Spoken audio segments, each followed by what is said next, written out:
But let me bring in now Sir Ed Davey, the acting leader of the Liberal Democrats. And of course, Sir Ed, there's a lot to talk about today, but we do have to kick off with Michael Gove's declaration that he still thinks there could be a Brexit deal. However, Daniel Howells has just tweeted in, and I think you're going to agree with his sentiment. He says, "We are in most likelihood getting the ruinous no deal we warned about. On the upside, the Tories now have to own the fallout."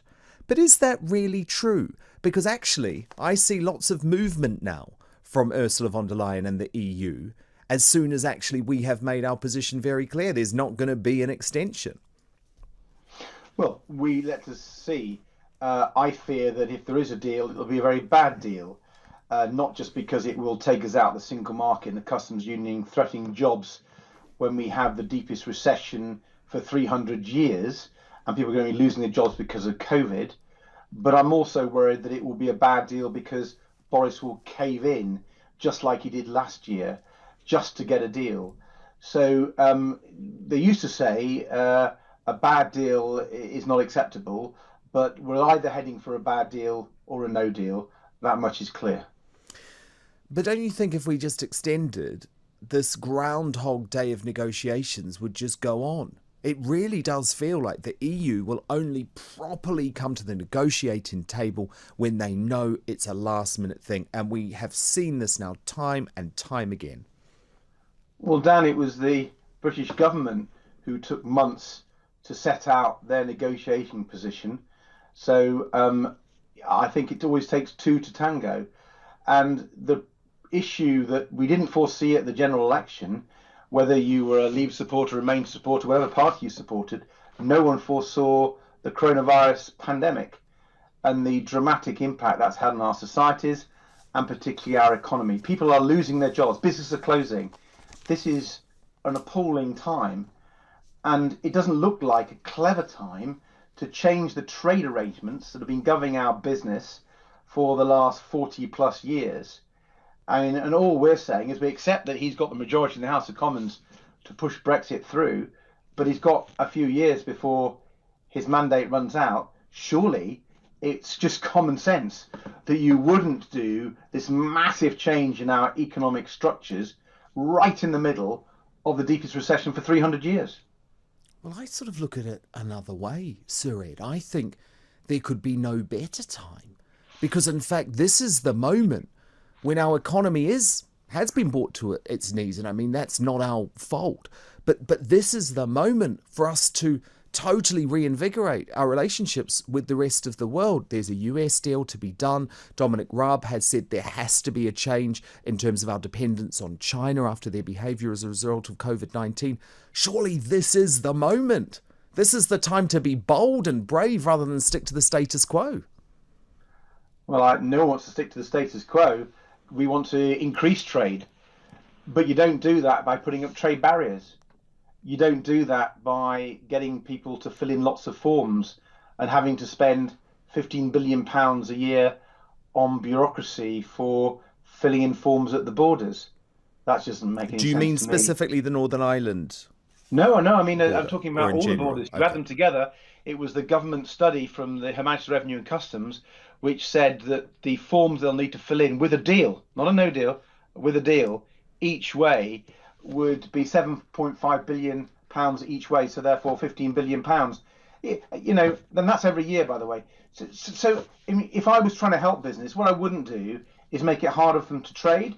I wouldn't reduce their markets. I wouldn't add to their costs. That's not what I would call good business.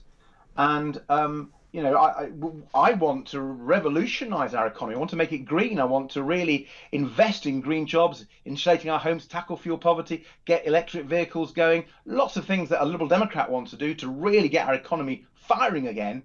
But basically, it's really silly to put up trade barriers, which is what Michael Gove wants to do. Do you not even accept, though, Sir Ed, that the time for the Brexit culture war is through? The whole country has moved on. Even Keir Starmer, the ultimate Ramona, says, you know what, we just have to accept this. Even he has accepted there is no electoral benefit. Dan, you're misunderstanding. And sorry if I'm not making it clear. I'm accepting that Boris Johnson has a majority to get the Brexit deal done. But you want to delay, don't you? You want to delay. I'm not reacting. What I'm saying is that when he won that mandate, no one had envisaged COVID. No one had envisaged that we'd have the world's, or the British, deepest recession for 300 years. And I don't know about you, but when facts change, I re-examine my position. I don't take an ideological position which says, you know wanted what? to delay Although the anyway, world's though, didn't completely you? changed, I'm just going to do what I want. That just doesn't seem very logical, practical, or sensible. And I would have thought that it's not unreasonable to say, look, business, we understand you've got the worst time you've had for decades, centuries. We are going to just stop the clock on these negotiations. Let's see how we can recover from this disastrous recession, which is seeing jobs lost in their millions, businesses closing their millions, the self-employed hit so hard. I mean, let's just wake up. What is happening out there? It's a disaster. And surely there's a reason to re-examine things that you thought were okay before, but might be a bit more difficult now. But some people would say, surely the Lib Dems should have learned from the election. And actually, people don't want the Brexit division and the Brexit uncertainty to continue for even another month. They want it done. And surely your disastrous result at the last election, I know you were not the leader at that point, but surely you should be accepting actually this is not the right move. What do you think about all of this? 0344 499 1000 is my number. Time for some of your calls. Chris is in Tring. Chris, what do you make of it all? Good evening, good evening. I was really phoning in response to the Ed Davey shambles, really. Oh, yes, so we had Sir Ed Davies, the acting leader of the Lib Dems, on before the government briefing. What did you make of it? He wants to delay Brexit again, Chris. I'm over it now. I'm just over it. When will the Lib Dems learn this is not popular? It's never going to wash. Yeah, acting seems very suitable, actually, to be fair. I mean, Vince Cable was quite reasonable with his sort of economic forecast. I mean, why would he think the average owner of a big company or a small company or the large companies that deal with Europe, think, what can we possibly gain out of delaying something for another year, 2 years? Just at least be honest, say, I don't want the thing, I voted against it, and that's why I'm on your because program. That's what really gets to me. He's trying to blame COVID-19, and it's like they would have always found something to blame. Their position has never changed.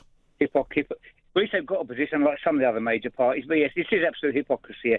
That's for the other thing. There is only one side to blame, and that is, I'm an ex-Labour Party voter, but trust me, never again, because it cannot be that all this PC that comes out of Islington and the non-reality about how the world is. I couldn't, even at my age, I'd have to move. I'd have to go to another country. It'd just be too much not to.